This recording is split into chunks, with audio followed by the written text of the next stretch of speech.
अच्छा बेटा। नमस्ते साथियों, वंदे मातरम, भारत माता की जय, जय गौ मां। साथियों आज एक बड़े गंभीर मुद्दे पे लाइव आए हैं। एक बार सभी साथियों से निवेदन है कि जो भी साथी जुड़े कुछ साथियों को जोड़ ले। साथियों मैं अपनी बात शुरू करूं, अभी 5-6 दिन पहले हरियाणा के भिवानी जिले में तालू गांव पड़ता है, वहां पे एक साथी, युवा साथी, जिसने फौज में नौकरी ना मिलने की वजह से आत्महत्या जैसा एक बड़ा कदम उठाया और चर्चित घटना है वो, और उसके लिए हमें बैठ के सोचना और विचार करना है। उसी विषय के लिए लाइव आए हैं। तो सभी साथियों से निवेदन है कि इसको एक बार शेयर कर दीजिए। ये कौन इसके पीछे जिम्मेवार है, कौन लोग हैं, उसकी मौत के जिम्मेवार कौन हैं, और आगे ऐसा ना हो उसके लिए हम क्या कर सकते हैं, क्योंकि विषय उसके अकेले का नहीं है। और इसका न्यू वर्ल्ड ऑर्डर से क्या संबंध है, इस मौत का न्यू वर्ल्ड ऑर्डर से क्या संबंध है, और क्या भविष्य में अपने बच्चे आगे इस तरह की घटनाओं का शिकार नहीं होंगे, इस पे हमें बैठ के बात करनी पड़ेगी साथियों। तो साथियों मैं एक बार आपका देवेंद्र भाई, एक बार सबकी भाई सभी दोस्तों को नमस्ते और वंदे मातरम सभी को। बाकी साथियों मैं चर्चा शुरू करूं, मतलब एक बात जब भी मैं स्कूल में जाता, जब भी मैं घर पे आता, मुझे एक बात बार बार याद करवाई जाती थी कि आपको नौकरी लगना है, आपको नौकरी लगना है, आपको नौकरी लगना है।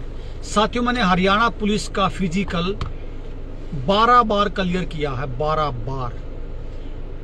सरकारों के जो रवैये थे, जो भ्रष्टाचार की वजह से मैं अनफिट रहा, वो अलग विषय है कि जो आज एक सिपाही की जो तनख्वाह होती है, ये बात कहने की नहीं है, मुझे कहने भी नहीं चाहिए, लेकिन मैं एक बात बता देता हूं क्योंकि ये विषय गंभीर है।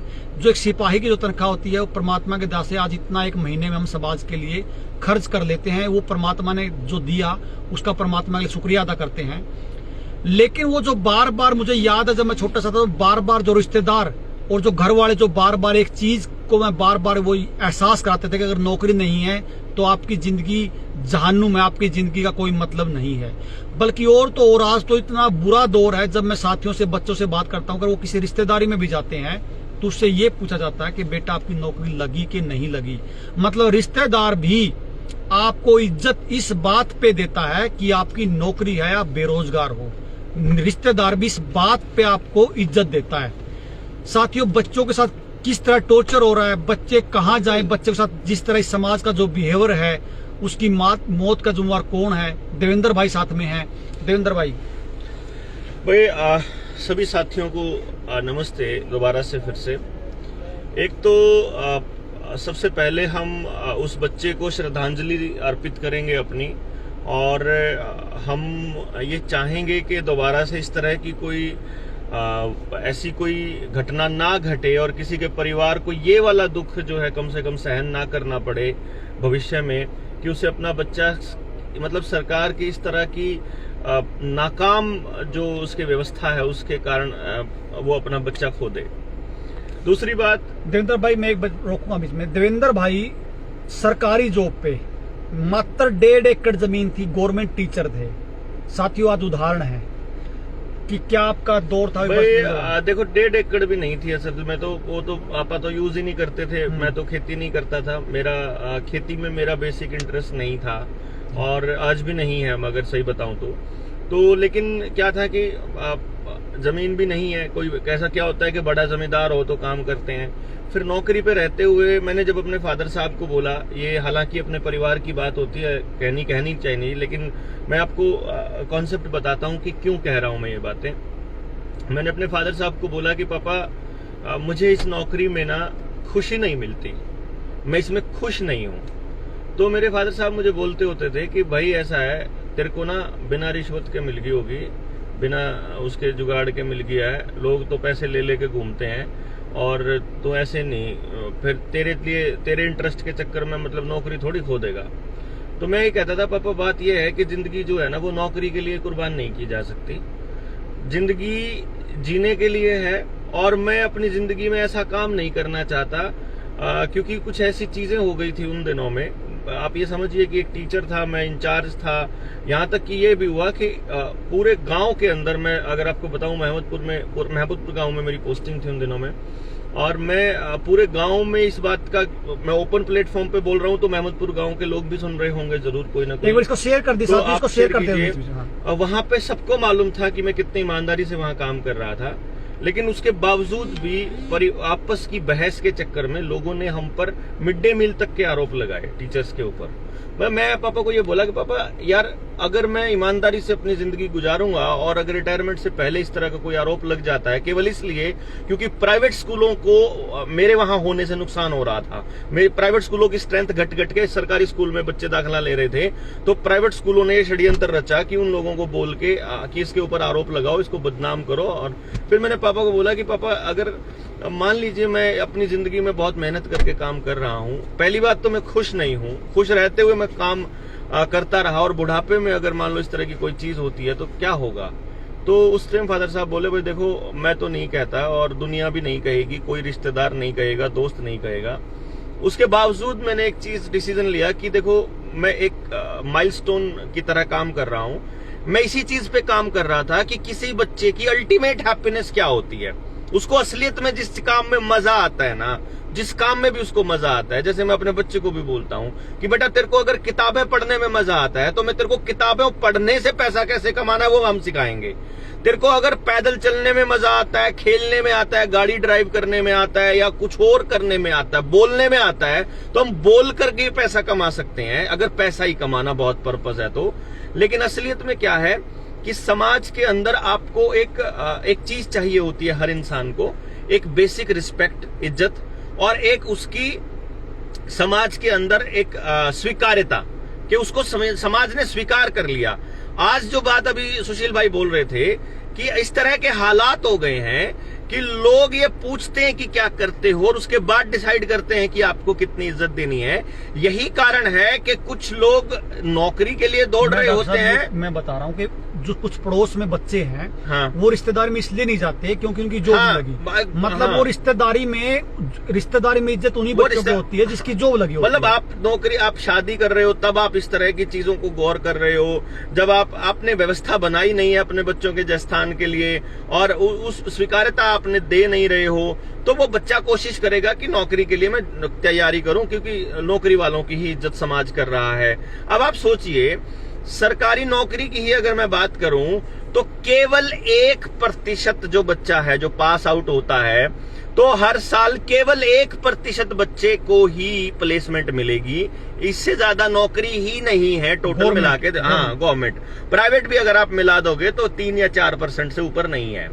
मान लीजिए आप प्राइवेट और बहुत बड़ी बड़ी नौकरियां, छोटी नौकरियां और जो जितने भी जो ऑर्गेनाइज सेक्टर है इसके अंदर अगर हम नौकरी की बात करें, हम उसकी बात नहीं करते हैं कि जो ढाबे पे कोई लड़का लगा हुआ है 2000-5000 में रोटियों पे रहने पे, वो नहीं कर रहा हूं। ऑर्गेनाइज सेक्टर में जहां सुबह टाई टाल के, कोट पैंट डाल के तैयार होकर के जाता है, उसकी बात कर रहा हूं, जो टिफिन लेके जाता है, उस ऑर्गेनाइज सेक्टर की भी 4 या 5% से ज्यादा नौकरियों की संख्या नहीं होगी। मैक्सिमम की बात बता रहा हूं मैं आपको, प्राइवेट समेत।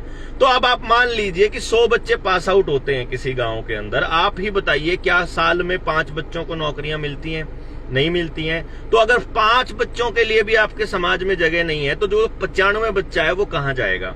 एक तो इसका सबसे बड़ा फायदा उठाते हैं ये घाघ, निकम्मे, वाहियात, चोर लोग अपने कोचिंग सेंटर खोल के। ये कोचिंग सेंटरों में क्या लिखते हैं? सरकारी नौकरी। ये सरकारी नौकरी दिलाएंगे। अगर आप इस एक सेंटर का ये पता कर लो कि उस सेंटर में आज तक कितने लाख बच्चों का रजिस्ट्रेशन हुआ है और उसमें से कितने % बच्चों को नौकरी मिली है, तो आपको पता चल जाएगा कि केवल 0.00 कितने % बच्चों का सिलेक्शन हुआ है। इसका मतलब है आपके साथ ठगी हो रही है, सरकार भी ठगी कर रही है और आपके साथ में ये कोचिंग सेंटर भी ठगी कर रहे हैं। क्यों?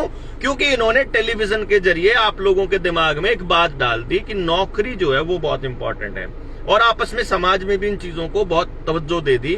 और ये इसलिए लोग जो हैं वो नेताओं के जाकर के उनकी मतलब खातिरदारी भी करते हैं, उनके आगे पीछे घूमते हैं, उनके लिए गाड़ियां अरेंज करते हैं, रैलियों के लिए लोग अरेंज करते हैं, उनके लिए लड़ाइयां मोल लेते हैं समाज के अंदर और पूरी व्यवस्था को, अपनी सामाजिक व्यवस्था को खराब करते हैं। किस लिए? नौकरी के लिए। कितने नौकरियों के लिए? 1 या 2%। आप देखिए, आपके गांव में किसी भी पॉलिटिकल पार्टी का कोई भी एक नुमाइंदा, कोई भी एक गुर्गा या कोई भी एक उसका पालतू अगर कोई आदमी है तो वो पूरे मोहल्ले को, पूरे पड़ोस को और पूरे गांव को चक्री लगा के रखता है। मैंने फलाने साहब से बात कर ली है, बस अब की बार नौकरी निकलते ही आपका सिलेक्शन, आपके बच्चे के लिए बात कर लिया है, आपके बेटे के लिए ये हो गया, हो जाएगा, अपन जुगाड़ कर लिया। आज तक उसने 1, 2, 5 लोगों को अगर एडजस्ट किया होगा तो उसी के रिश्तेदार, उसी के परिवार के लोगों को किया होगा। बाहर किसी के लिए कोई जगह नहीं मिलेगी। जो ये उस लड़के ने जो सुसाइड किया है, वो इसमें ये लिखता है कि मैं फौज में भर्ती होना चाहता था, मैं अगले जन्म में फौजी जरूर बनूंगा। तो साथियों, जो गौर करने वाली बात खासकर उन बच्चों के लिए जो फौज की तैयारी कर रहे हैं, आप इस बात को समझने की कोशिश करिए। अब फौज में इनको नहीं चाहिए, फौजी नहीं चाहिए इनको। आप इस बात को, मैं बार बार, हम पिछले 1 साल से इस बात को उठा रहे हैं, ही रह गई है। और आगे जो जाके फौज की नौकरी, और भी बहुत सारे साथियों के सवाल ये भी आते हैं कि जी अगर ये सारे जो हम जिस की बात करते हैं सुई की लगाने की, जी तो फौजियों को भी लगा, कौन देश पे राज करेगा। तो ये जो फौज का मामला है, जो फौज में बार बार जो भर्तियों की संख्या जो कम है, वो क्या मामला देवेंद्र भाई? ये आर्टिफिशियल इंटेलिजेंस जो, इसमें आराम से समझाइए लोगों को कि ये फौज की नौकरी क्यों कम होती है। फौज की नौकरी पे सवाल पे मैं बताऊंगा, पहले मैं वो बात पूरी कर दूं जो रह गई थी एक्चुअली नौकरी करने वाली। अभी पुलिस के लिए शिलू ने तैयारी की थी, इसके बारे में जिक्र किया। सुनील भाई इंजीनियर हैं, इनके फादर साहब ने इनके ऊपर लाखों रुपया खर्च किया था और उनके फादर साहब भी बड़े परेशान रहे थे कि यार जिस चीज के लिए पैसा लगाया, तुमको बीटेक कराई और तुमने वो भी नहीं किया। हालांकि सुनील भाई ने प्रोफेसर की जॉब जो है वो छोड़ी थी। हाँ, वो मतलब पढ़ाते थे इंजीनियरिंग कॉलेज के अंदर, वो छोड़ करके इन्होंने अपनी मर्जी से उस खेती का चूज किया जो इनका इंटरेस्ट था, वो इसमें इनका इंटरेस्ट था। मैं एक टीचर हूं और मुझे टीचिंग पसंद है, सिस्टम काम नहीं करने दे रहा है और मैं वहां काम करने के तरीके से खुश नहीं हूं, तो मैंने अपना सिस्टम तैयार किया और मैंने पापा को बोला कि मुझे अपनी खुशी के लिए काम करना है, ना कि मुझे पैसे के लिए काम करना है, ना कि मुझे नौकरी के लिए करना है, ना कि मुझे समाज में एस्टेब्लिश होने के लिए करना है। तो आज मैं अगर आपको बता दूं कि मतलब जब ये सामाजिक काम करने से पहले, यहाँ उतरने से पहले मेरे साथ जो काम करने वाले जो लोग थे, जिन नौकरी लगे थे, उनकी सैलरी आज लगभग 90,000 के करीब है, मैं आपको बता दूं। और ये उस सुशील वाली बात है, ये कोई बौर मारने वाली बात नहीं थी। जिस वक्त मैं सामाजिक इस लाइफ में आया, जब गिरफ्तार हुआ था, उस टाइम पे मेरी अपॉइंटमेंट की फीस 1,20,000 रुपए थी। मैं एक सेमिनार करने का, 2 घंटे बोलने का 3 लाख रुपए लेता था। और मैं वो प्राइवेट स्कूलों के सेमिनार में आपके सामने रखूंगा जो 2016, 17, 18 से मैं कर रहा था लगातार। मैं ये सिर्फ इसलिए बता रहा हूं दोस्तों, मैं इसलिए नहीं बता रहा हूं, मैंने कभी नहीं बताया ये बात, लेकिन क्योंकि आप इन चीजों के पीछे दौड़ रहे हो ना, वो चीजें किसी काम की नहीं है। नौकरी नहीं है किसी काम की, नौकरी केवल गुलामों के लिए है। और ये साबित किया इस न्यू वर्ल्ड ऑर्डर के इस दौर ने, जब आपके बच्चों को, आपके माता पिता को, आपको खुद को केवल इसलिए वो चीज लेनी पड़ी क्योंकि आपको नौकरी करनी थी, क्योंकि आपकी पेट के साथ उन्होंने जोड़ दिया। हम लोग खड़े होकर के सरकार का विरोध इसलिए कर पा रहे हैं कि हमारे अंदर बेईमाना नहीं है, हम लोग अपनी रोटी को अपने आप चला रहे हैं, किसी के ऊपर निर्भर नहीं है। आप सोचिए इस चीज को कि आपके बच्चों को भी वैसे ही गुलाम बनाने वाले हैं। रही बात दूसरी, हाँ, मैं वो आपको ये बताता हूं कि मैं सिर्फ इससे आप समझ जाएंगे कि नौकरी कितनी जरूरी चीज है, शायद इससे कुछ समझ पाए आप लोग। बट इससे आगे की बात मैं आपको बताऊं, सुशील ने जो पूछा कि फौज क्यों नहीं चाहिए इन लोगों को, पुलिस क्यों नहीं चाहिए, देखिए आपको शायद पता नहीं है, रिलायंस ने इंडिया के अंदर रोबोटिक्स और आर्टिफिशियल इंटेलिजेंस का नया सेटअप तैयार कर लिया है। वो रोबोट्स मैन्युफैक्चर कर रही है, उन लोगों को सुरक्षा के लिए भी रोबोट्स का काम चल चुका है। चाइना के अंदर ऐसे रोबोट्स की टेस्टिंग हो चुकी है कि एक रोबोट 50-50 आदमियों को कंट्रोल कर सकता है। ताकत के मामले में भी, उनको सर्वेलेंस के मामले में में भी आर्टिफिशियल इंटेलिजेंस में कैमरा 24 घंटे हर चेहरे को रिकॉग्नाइज कर सकता है कि कौन आदमी कब बाहर निकला था। यानी अभी तो क्या हुआ कि गाड़ियों के चालान नंबर प्लेट से स्कैन होकर आने लगे हैं, आने वाले वक्त में आपके चेहरे से स्कैन होकर आपके घर चालान आएगा कि जब सरकार ने लॉकडाउन लगाया तो तुम घर से बाहर क्यों निकले हो। इसी तरह से आर्टिफिशियल इंटेलिजेंस काम करेगी। और जैसे अभी क्या है, मैंने कुछ अपनी एक वीडियो बनाई थी, शायद आपको निडर इंडिया वाले पेज पे मिल जाएगी वो, उसमें मैंने डाला था कि रोबोट इस तरह से आपकी सर्वेलेंस करेंगे। यानी जब आप जा रहे हो, आगे से कोई भी बंदा आ रहा है, क्या वो फौज में भी वही आएंगे ना? हाँ, सर्वेलेंस। देखो फौज का काम क्या है, निगरानी रखना ही तो है। निगरानी के बाद अगर कोई आदमी अपना वो दिखा देता आई कार्ड और वो स्कैन करता है, वो सही है तो वो उसको जाने देगा। अगर वो स्कैन करके नहीं है तो वो उसको उसी टाइम पकड़ लेगा या उसको गोली मार देगा। वो अपने आप ही, वो मशीन लर्निंग है, वो तो है ही नहीं है। अब भाई आदमी की प्लेसमेंट वही तो है। अभी देखो ट्रैफिक पुलिस के अंदर नई भर्तियां नहीं हो रही है, क्योंकि ट्रैफिक के चालान जो है इन्होंने बाय कैमरा भेजना शुरू कर दिया है बड़े शहरों के अंदर। जितने भी यूटी हैं वहां उन्होंने ट्राई करना शुरू कर दिया। इवन करनाल में भी ये ट्रायल के तौर पर इस्तेमाल हुआ, और छोटे छोटे शहरों में ना एक दो जगह पे इन्होंने लगा के टेस्ट किया कि लोगों का रिएक्शन क्या आएगा। इससे आप सोचिए, आपने विरोध नहीं किया तो इन्होंने और कैमराज बढ़ाने शुरू कर दिए। लॉकडाउन के अंदर जब देश की अर्थव्यवस्था भट्टे मतलब बिल्कुल गरत में जा रही है, जिस वक्त देश के किसानों का पैसा बर्बाद हो रहा है, जिस टाइम पे देश की अर्थव्यवस्था के लिए उन लोगों को पुश देने के लिए पैसे की जरूरत है, उस टाइम भारत की सरकार, या हम कहें अडानी अंबानी की सरकार, या हम कहें न्यू वर्ल्ड ऑर्डर की गुलाम सरकारें, केवल, और सिर्फ ये नहीं, कांग्रेस की सरकार भी, आम आदमी पार्टी की सरकार भी और बीजेपी की सरकार भी, तमिलनाडु के, चाहे आप कम्युनिस्टों की सरकार हो, चाहे ठाकरे की सरकार हो या ममता बनर्जी किसी की सरकार हो, एनीवेज वो सारे के सारे एक ही काम कर रहे हैं कि वो उन दोनों को कनेक्ट करके, अब आप, क्योंकि आर्टिफिशियल इंटेलिजेंस केवल 5G से चलती है, वो एक मिलिट्री टेक्नोलॉजी है।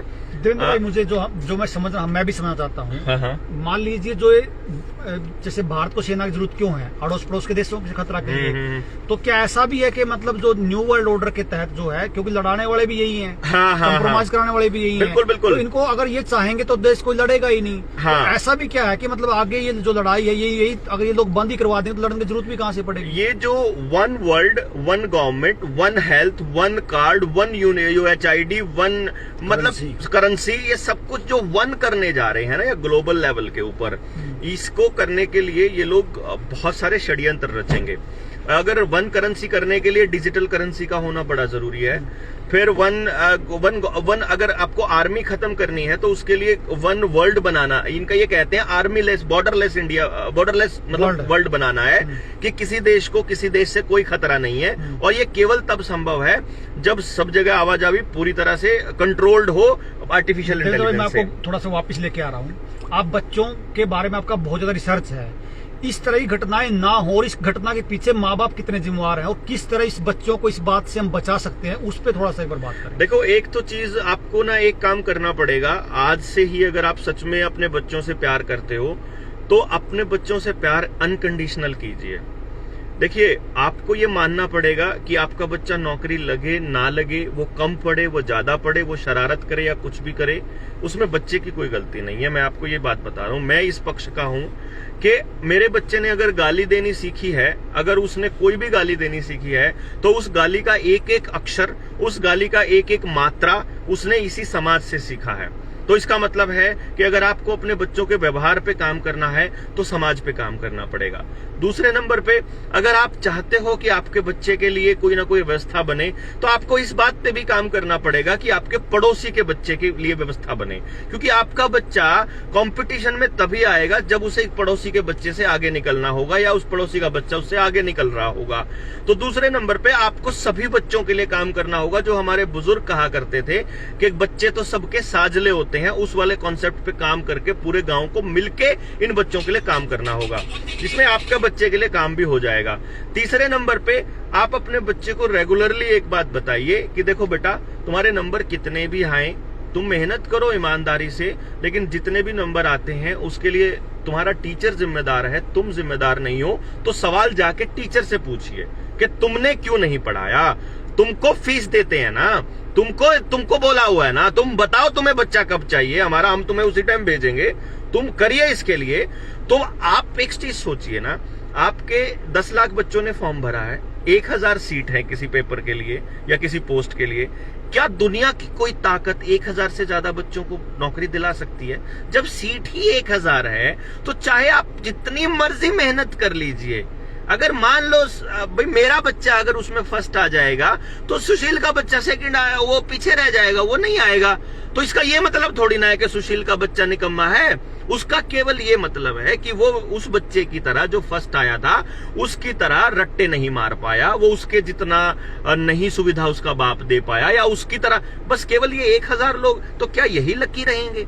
क्या यही उस भगवान का वरदान रहेंगे जिन बच्चों के लिए हम ये कहते हैं कि परमात्मा का वरदान होते हैं? तो क्या ये केवल नौकरी लगने वाले बच्चों के लिए होगा? ये कॉन्सेप्ट आपको उतार के फेंकना होगा।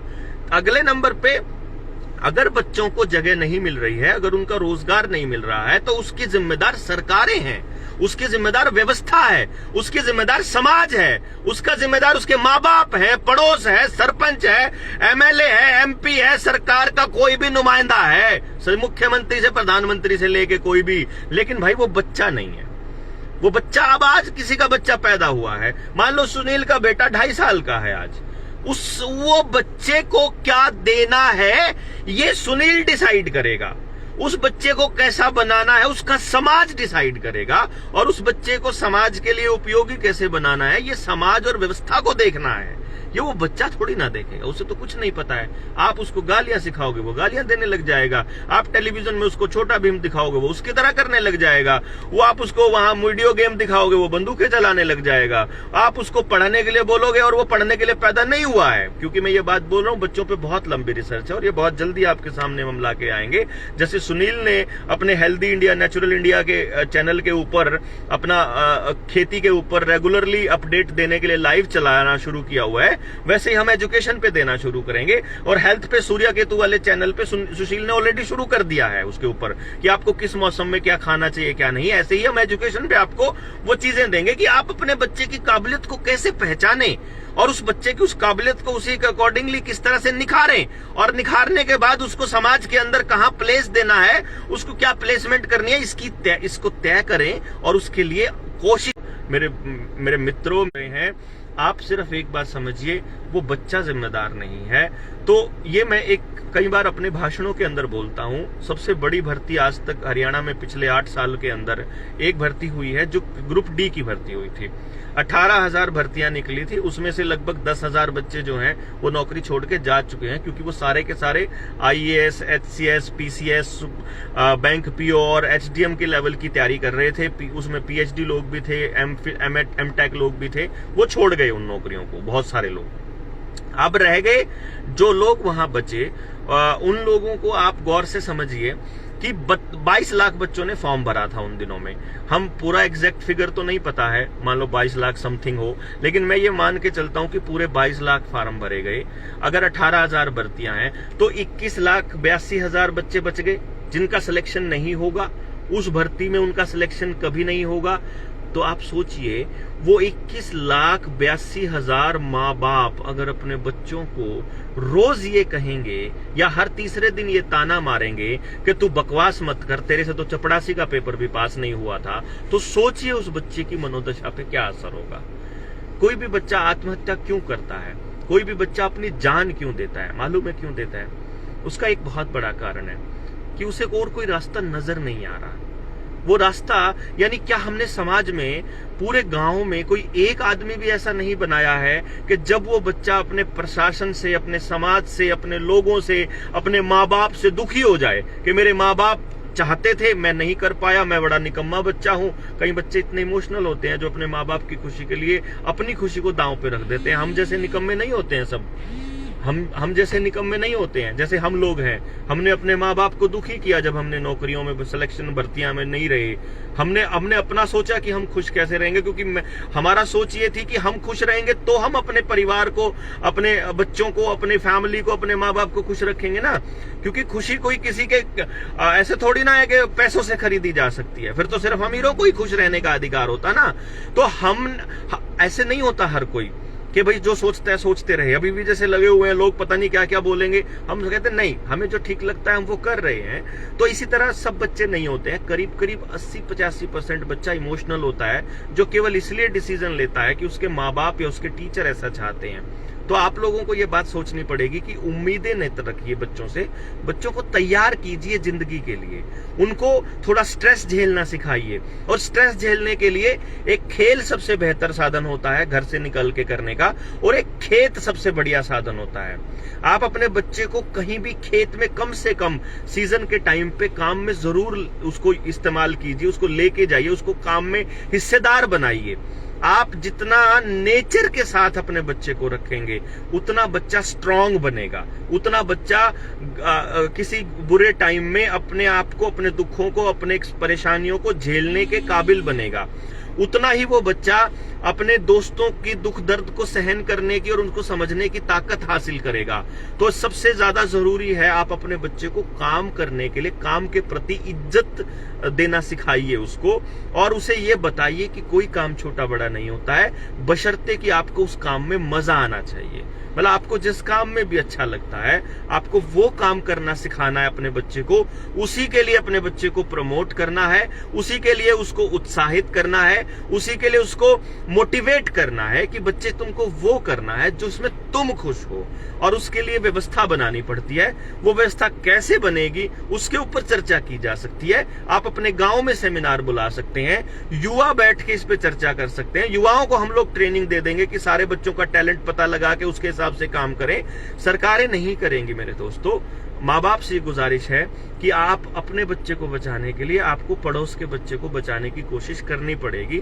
अगर ये नहीं करोगे तो समाज डूब जाएगा। अगर आप ये नहीं करोगे तो चाहते हैं कि आप अकेले पड़ जाओ, ताकि आने वाले टाइम में जो शहरों के बाहर इन्होंने कबूतर खाने बनाए हुए हैं हवा के अंदर, आपको वहां क्वारंटाइन कर दिया जाए। तो आप इस चीज को समझिए। ये लोग धीरे धीरे मीडिया का गला घोंटने वाले हैं, तो आप तक ये खबरें भी नहीं पहुंचेंगी। टीम बन गई है जनता सरकार मोर्चा की हर जिला के अंदर। अब इसको ब्लॉक लेवल पे लेकर के जाना है, गांव के लेवल पे लेकर जाना है।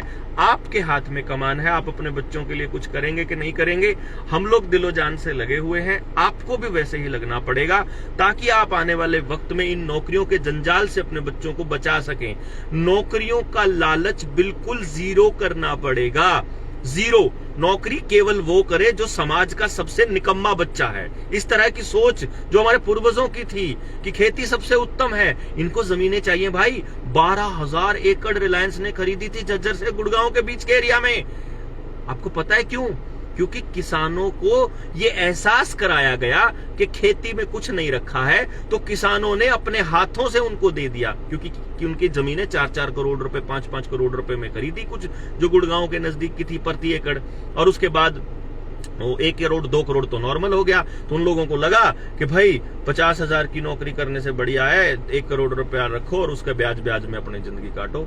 ये ऐसी सोच बना दी। लेकिन ऐसे पैसा सारा घूम के वापस कंपनी उन्हीं के पास, उन्हीं कंपनियों के पास है, और वो आप तभी आ सकते हो जब आप वो काम कर रहे हो जिसको करने में आपको आनंद आ रहा हो। बस ये ध्यान रखना है आपको। तो मैं एक बार सभी माओं से आह्वान करूंगा कि ऐसा मत करिए। ये बच्चे हमने जो पैदा किए नौकरी के लिए नहीं किए हैं। क्या सिर्फ हम नौकरी के लिए बच्चे पैदा कर रहे हैं? तो साथियों, इस जो साथी ने जो आत्महत्या की है इसका जिम्मेवार समाज है। मेरे जैसे माँ बाप हैं जो बचपन से ही बच्चों को, जो बचपन से सिर्फ और सिर्फ बच्चों को पैदा इसलिए करते हैं कि वो नौकरी लगे। तो साथियों, ऐसा जुल्म जो है बच्चों पे ना करें। बैठे उनके साथ समय दें, उनको ये कहेंगे ठीक है आप प्रयत्न करिए, लेकिन ना लगे तो कोई बड़ा विषय उसको ना बनाए अपने घर परिवार में, रिश्तेदारी में। इसी उम्मीद के साथ सुनील भाई बोल रहे हैं, कुछ बोलोगे? एक ही बात कहनी थी।